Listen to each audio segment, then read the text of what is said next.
जयंती की अध्यक्षता कर रहे पूर्व प्रधानाचार्य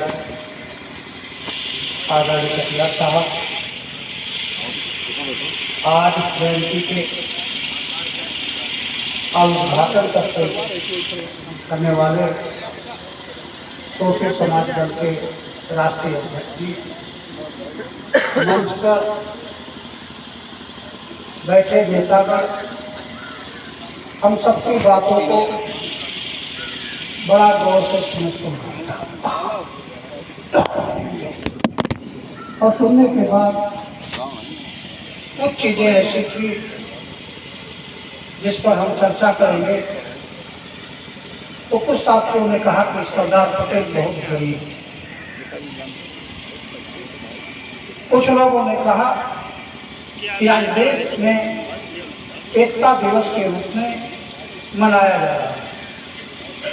वास्तव में सरदार पटेल को जो हमने जाना, समझा, पढ़ा, सरदार पटेल के अंदर एक चीज थी जो उनके अंदर अमीर और गरीब दोनों के बीच में उनका सामना था।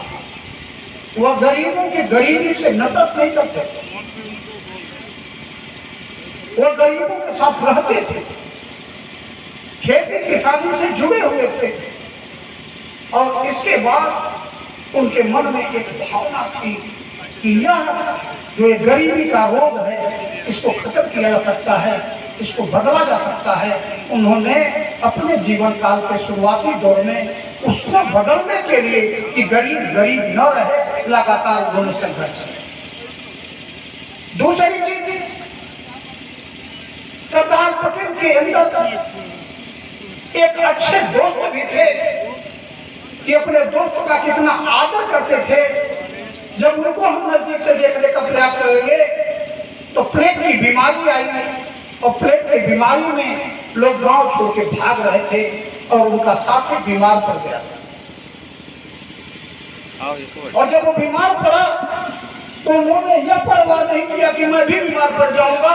एक साथी डट करके मदद किए और मदद करने के बाद अपने बीमार जरूर पड़ गए। बहुत दिन के बाद वो ठीक हुए, एक मंदिर में रह सके, लेकिन उन्होंने पूरी साथी की मदद की और वह एक गांव-गांव अभियान चला करके क्षेत्र में जो प्लेग आया था लोगों को उससे मुकाबला करने के लिए प्रेरित किया।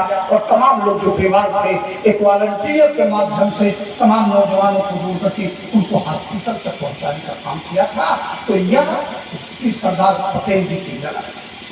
दूसरी चीज, सरदार पटेल गांधी के अनुयायी थे, गांधी की बातों को अक्षर का पालन करते थे और गांधी के रास्ते पर चलते थे। उन्होंने, अभी साथी हमारे चर्चा कर रहे थे, उन्होंने देखा कि जिस समय कार्यकारी का चुनाव हो रहा था उस समय यह था कि प्रधानमंत्री बनेगा तो लगभग बहुमत सरदार पटेल के साथ, गांधी साथ नहीं थे।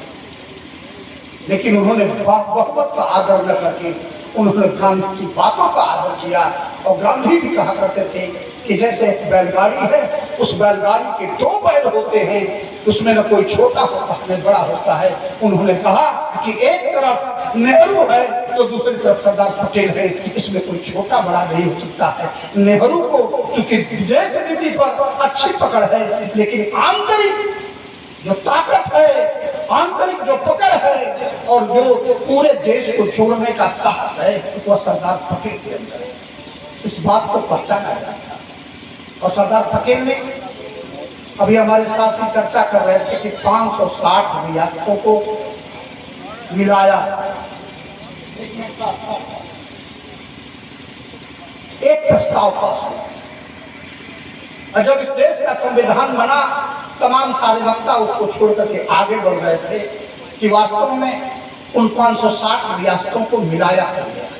वह रियासतें क्या भारत के लिए खतरा थी? क्योंकि जब संविधान बना तो संविधान में देश के सभी लोग मात्र एक नागरिक, उसमें कोई वादा नहीं था उसमें कोई गरीब नहीं था, उसमें कोई अमीर नहीं था, पूरा देश एक नागरिक था। और उस नागरिक जो उसकी प्रस्तावना है और जो संविधान